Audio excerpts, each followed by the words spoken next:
que lo que hace es la disipa.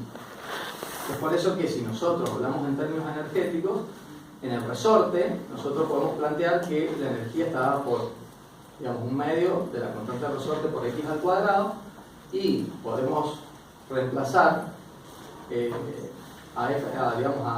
este caso a la posición al cuadrado por f sobre k, y la podemos expresar de esta otra manera, ¿sí? Son maneras equivalentes de expresar la energía, ya sea cuando la libera el resorte o cuando la recupera, en definitiva. En el caso de la masa, digamos, lo que hace la almacena de manera cinética, ¿sí? Entonces un medio de la masa por la velocidad al cuadrado, eso ya lo han visto. En el caso del amortiguador, como no almacena, la disipa, y la disipa a través de esta expresión que es muy parecida a la de la potencia que ustedes han visto en cualquier otro, digamos, en la materia física, y en este caso no es otra cosa que C, digamos, que es la resistividad que genera el amortiguador por la velocidad al cuadrado, ¿sí? Entonces nada, simplemente tener en cuenta que el resorte, el amortiguador y la masa son los bloques funcionales con los que vamos a trabajar en los sistemas mecánicos, ¿sí? En donde las fuerzas y los desplazamientos están relacionados, en este caso, sin rotación. Esto hemos hablado siempre hablando de traslación, ¿sí? Bueno,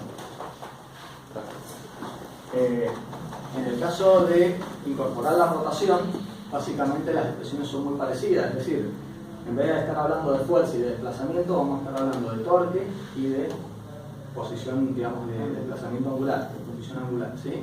Entonces la única diferencia en esta expresión es que modificamos la fuerza por el torque, ¿sí? Y el desplazamiento por el giro. Lo mismo pasa con la expresión de la energía, ¿sí? En el caso del amortiguador rotatorio es exactamente lo mismo. Tenemos el torque y en vez de tener la velocidad tenemos velocidad angular, y lo volvemos a poner en función del desplazamiento angular, y con el momento de inercia, acá no hablamos de masa sino de momento de inercia, ¿sí? Y básicamente la expresión es la misma y volvemos a expresar todo igual. Entonces acá básicamente hay como un cuadro comparativo en donde se habla de un resorte translacional, la expresión, el resorte torsional, la expresión. Vemos que son básicamente iguales, lo único que cambia es, digamos, F por T y X por tita, y bueno, lo mismo para todas las otras expresiones.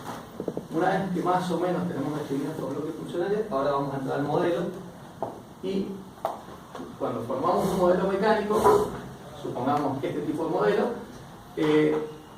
lo que tenemos acá es lo siguiente. Nosotros tenemos una fuerza resultante en este modelo, ¿sí?, que hace que esta masa se mueva a una aceleración determinada, ¿sí? Entonces, en definitiva, esa fuerza neta que está aplicada no es otra cosa que la diferencia entre la fuerza que se está aplicando, ¿sí?, menos las dos fuerzas de resistencia que generan el resorte y el amortiguamiento, ¿sí? Entonces, eso nos permite plantear esta expresión de acá, en donde básicamente colocamos todo en función del desplazamiento, y reordenando tenemos esta expresión que nos dice que básicamente tenemos como entrada la fuerza, como salida el desplazamiento, y tenemos una expresión, en este caso una ecuación diferencial, que nos está vinculando el desplazamiento en función del tiempo, es decir, ya que el tiempo vaya pasando, el desplazamiento va a ir cambiando, ¿sí? Y tenemos una expresión que nos vincula la entrada y la salida, ¿sí? Bueno, normalmente las expresiones de segundo orden como estas suelen expresarse de otra manera. No se suelen expresar con estos coeficientes como masa, como C y como la constante del resorte, sino que normalmente se expresan con otro tipo de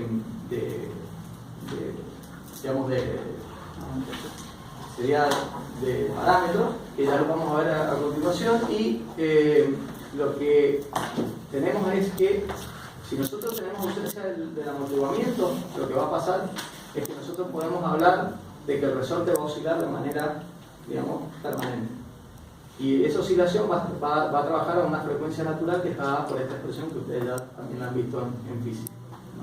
Por lo tanto, nosotros tenemos que entender que en este ejercicio tenemos un factor de amortiguamiento, porque esto no es cero, sino que tenemos este amortiguador, y el factor de amortiguamiento, que es E, que este es el factor de amortiguamiento relativo, está dado por esta otra expresión.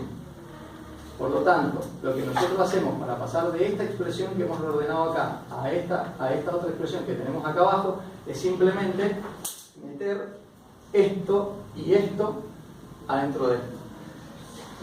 No es muy complicado, sino que lo que nosotros tenemos que ver es si X lo tenemos acá básicamente solo, lo que hacemos es dividir toda esta expresión por K. Entonces de esa manera nos va a quedar F sobre K acá nos va a quedar X sola, acá nos va a quedar C sobre K, M sobre K. Y después empezamos a jugar con estas variables, es decir, lo pueden hacer ustedes, digamos, la resolución matemática, y van a llegar a una ecuación de este tipo, ¿sí?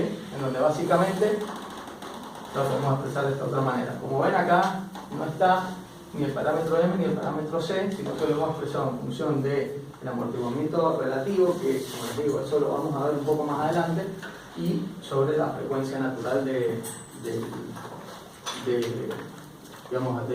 este caso, a la que se oscilaría el resorte en caso de que necesite un amortiguamiento, ¿sí?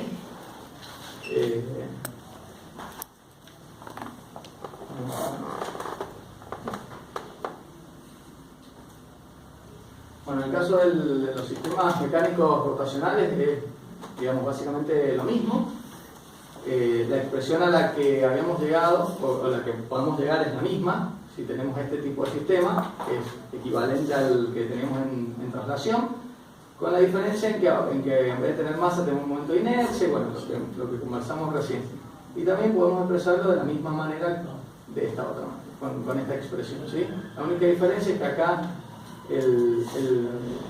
la frecuencia, digamos, de oscilación va a estar en función del momento de inercia en vez de la masa como estaba en la traslación, y bueno, y acá lo mismo. Acá en vez de, adentro de la raíz cuadrada, en vez de tener M, vamos a tener también el momento de inercia. Entonces, lo que voy es que, lo que quiero que entendamos en este modelo mecánico es que hay una expresión matemática, una ecuación diferencial, que nos vincula la entrada con la salida, ¿sí? En este caso es una cuadrática, es una ecuación diferencial de segundo orden, y al mismo tiempo es función del tiempo. Así que en la medida que el tiempo va a variar, ¿sí? Los valores que va a ir tomando la salida van a ir cambiando, ¿sí? Pues son función del tiempo. Bueno. Si pasamos ahora a analizar bloques eléctricos, vamos a encontrar algo muy similar, es decir, hay analogías que se van dando entre los distintos bloques funcionales, tanto los eléctricos como los mecánicos. Acá vamos a hablar de inductores, capacitores y resistores, en lo que en la parte mecánica hablábamos del amortiguador, del resorte y de la masa, ¿sí? Bueno, básicamente para un inductor, esto ya lo conocen de física 2, digamos, la tensión está dada por el valor de la inductancia y la derivada de la corriente con respecto al tiempo, y la ecuación también, bueno, la podemos escribir de esta otra manera. En el caso de un capacitor, tenemos que el voltaje es igual digamos, a través de las placas del capacitor, en un determinado instante está dado por la carga sobre la capacitancia que tiene en sí mismo, y si nosotros trabajamos un poquito, sabemos que la corriente es la variación de la carga con respecto al tiempo. Si despejamos de acá la carga, tenemos que integrar, y tendremos que la integral de I por el exponencial de t, y si esta expresión la metemos acá adentro, ¿sí? Vamos a obtener esta última expresión en donde la tensión va a estar en función de la capacitancia y la integral de la corriente respecto al tiempo, ¿sí? Y finalmente, para un resistor, bueno, la diferencia de tensión al potencial a través de cualquiera está dado por el valor de la resistencia y el producto entre la resistencia y la corriente que circula por la misma. Básicamente esos son los tres bloques funcionales que se utilizan para los sistemas eléctricos, que después vamos a utilizar para modelizarlo. Y en el caso de esto también pasa lo mismo con el tema de energía, es decir, el resistor es el único de los componentes que no almacena energía, ¿sí? Sino que directamente la disipa a través de potencia, ¿sí? Que está, bueno, la tienen con esta expresión como la tensión al cuadrado sobre R, o también la tenían como I cuadrado sobre R, ¿sí? Y bueno, y el inductor y el capacitor son capaces de almacenar energía, bueno, a través de esta expresión y a través de esta otra expresión, ¿sí? básicamente es para mostrar las analogías y las similitudes que hay entre uno y otro. Ustedes ya esto lo vieron en Física 2 y lo van a tener más fresco que yo, pero bueno, para analizar los modelos eléctricos básicamente hay que recurrir a las dos leyes de Kirchhoff que ustedes estudiaron, una es la de los nodos y otra es la de las mallas. La de los nodos básicamente es que la corriente que entra en un nodo es igual a la suma de las corrientes que salen, o la suma algebraica en un nodo de cero, y bueno, y la de las mallas también es que en un circuito cerrado, digamos, la suma algebraica de la diferencia de potencial a través de cada uno de los circuitos es igual a la fuerza electromotriz, siendo cada uno de estos circuitos analizados, digamos, por mallas. Básicamente acá lo que hay es una ilustración muy cortita de... Es como para que es una ayuda a memoria, digamos, básicamente de lo que ustedes han visto en análisis en Física 2, pero básicamente esta es la primera ley de Kirchhoff y lo que acá se hace es que I1, que sería la corriente que va a circular por esta resistencia, si nosotros analizamos y nosotros consideramos que B de A es la tensión que hay entre este punto A y este punto B, ¿sí? Entonces la corriente que va a circular por esta resistencia, o sea, la corriente I1 por R1, va a ser igual a la diferencia de potencial que hay entre la tensión que tenemos acá de entrada y la tensión que hay entre A y B. Bien, de acá podemos despejar y podemos tener que I1 es igual a la diferencia de tensión entre la entrada y el punto AB, dividido la resistencia 1 por la que circula la corriente. Directamente, en el caso de I2 es más sencillo porque I2 circula por esta resistencia 2, entonces la tensión que nosotros tenemos entre el punto A y B es igual a la resistencia 2 por la corriente que circula por ahí. Y finalmente, digamos, y de ahí podemos despejar I2 como este cociente. Y finalmente, para determinar la corriente 3 es la tensión que tenemos en el punto AB es igual a la corriente que circula por acá multiplicado por la suma de estas dos resistencias, sería R3 y R4. Si de ahí despejan I3, tienen esta expresión. Por lo tanto, podemos decir que esta primera ley de Kirchhoff podemos igualar, ¿sí? Sustituyendo cada una de estas expresiones, podemos sustituirlas acá y tener esta expresión, ¿sí? Porque bueno, acá esto es básicamente un recordatorio de lo que era la primera ley de Kirchhoff y ustedes seguramente ya lo tienen en claro, no es más que eso, simplemente recordarles. Y el tema de las mallas, lo mismo acá, básicamente es recordarles el principio, porque después en la resolución de ejercicios de este tipo van a tener que acudir a esto. Básicamente acá lo que se hace, se analiza esta malla en donde se tiene que, digamos, la tensión que está acá en la entrada no es otra cosa que la corriente que va a circular por esta malla, y en este caso por esta resistencia va a circular I1, ¿sí? Entonces sería I1 por R1. Luego la corriente que va a circular por acá es la diferencia entre I1 y I2, porque lógicamente por esta resistencia, por acá, o sea, lo que nosotros tenemos que entender es que vamos a tener una corriente, perdón, vamos a tener esta corriente que va a ir en sentido contrario por acá, mientras que esta va a ir en sentido, digamos, en sentido reloj, y está en sentido, el mismo sentido, pero que las resistencias pasan en sentidos contrarios, ¿sí? Bueno, básicamente esto lo pueden expresar de esta manera, y se analizan la segunda malla, la tensión es cero en este caso, porque la tensión está acá, digamos, la tensión de entrada está acá, no acá, y básicamente lo podemos expresar de esta otra manera, ¿sí? Lo pones, sí. Sí, este se murió. Ahí está. Bueno, la tensión en esta malla es cero, ¿sí? Y bueno, como tenemos la corriente I2 que circula por acá, tenemos, perdón, está bien, I2 circula, perdón, por acá I2 pasa por R3 y acá por R4, que serían estas expresiones de acá, y sobre R2, perdón, pasa I2 en un sentido, pero I1 en el sentido contrario, por eso están restadas acá. Y podemos expresar acá una segunda ecuación de esta manera. Cuando sustituimos 2 en 1, es decir, esta parte de acá, esto lo sustituyo acá, bueno, tengo esta expresión final y finalmente tenemos esto. matemáticamente se ponen a hacerlo, les aseguro que llegamos a esta expresión. Pero bueno, básicamente para recordarles cómo se resolvían los ejercicios tanto a través del análisis de nodo de malla, y el resultado al que tienen que llegar es básicamente lo mismo, ¿sí? Si nosotros tenemos un sistema eléctrico sencillo, en este caso un resistor y un capacitor, tenemos que la tensión de entrada es igual a la tensión que tenemos acá en el resistor más la tensión, que en este caso le podemos llamar de salida o de capacitor, porque en definitiva la salida nuestra lo que estamos midiendo es la tensión acá en el capacitor. Por lo tanto, podemos expresarlo como que la tensión acá de entrada no es otra cosa que la corriente que circula por R más la tensión de salida en el capacitor, ¿sí?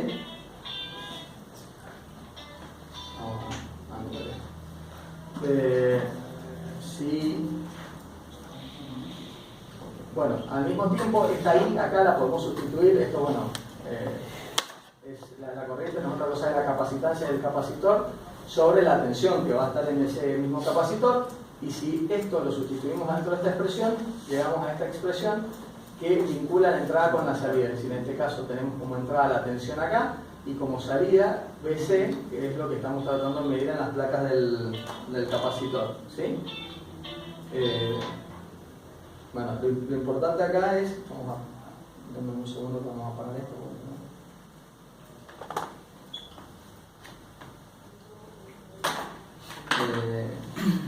Bueno, básicamente lo que llegamos a esta expresión, que es lo que nos interesa, que es la vinculación entre la entrada y la salida, que es lo que inicialmente buscamos acá en el proceso, ¿sí? En este caso agregamos un inductor nada más, ¿sí? Pero el razonamiento es exactamente lo mismo, lo único que la tensión va a ser la suma de las tensiones en el resistor, en el inductor y en el capacitor, analizándolas de esta, bueno, la expresión es la misma a la que tenemos recién, siempre la tensión de salida que buscamos la del capacitor, la única diferencia es que ahora agregamos el inductor, ¿sí?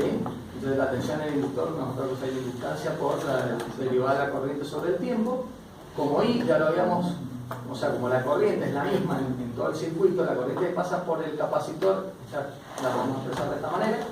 Y como nosotros acá tenemos la derivada, ¿qué hacemos? Derivamos esta expresión con respecto al tiempo y tenemos esto. Por lo tanto, ahora sustituimos I acá y la derivada de I con respecto al tiempo acá y obtenemos esta expresión.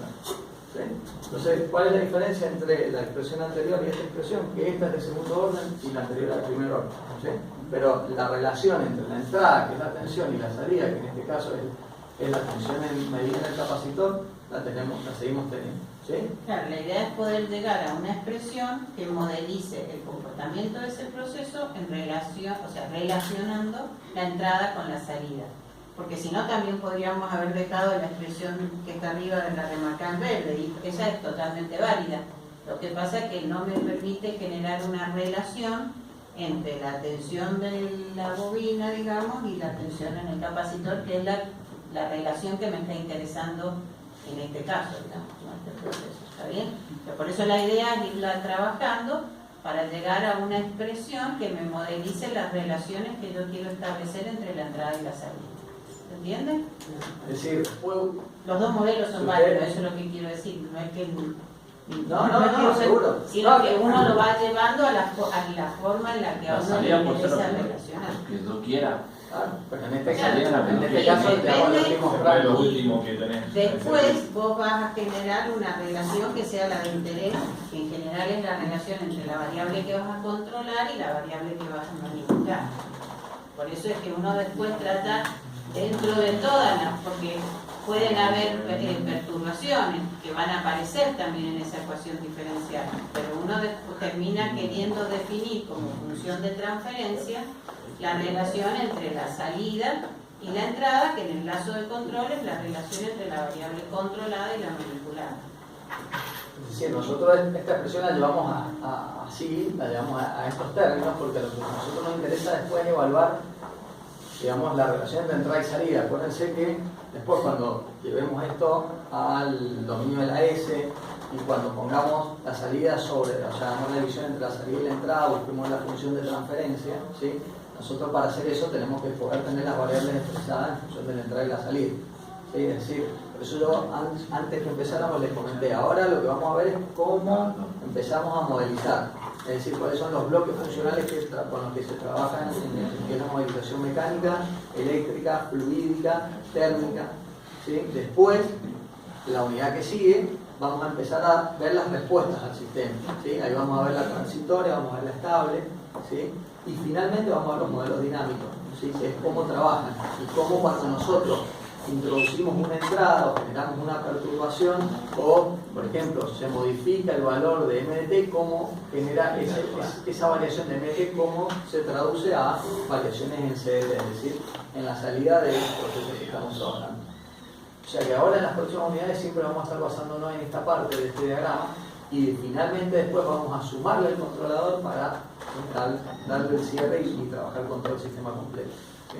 Claro, porque con esto modelizar el proceso lo que nos permite es identificar cómo va a responder la variable que nos interesa, que es la variable controlada, un cambio en la entrada.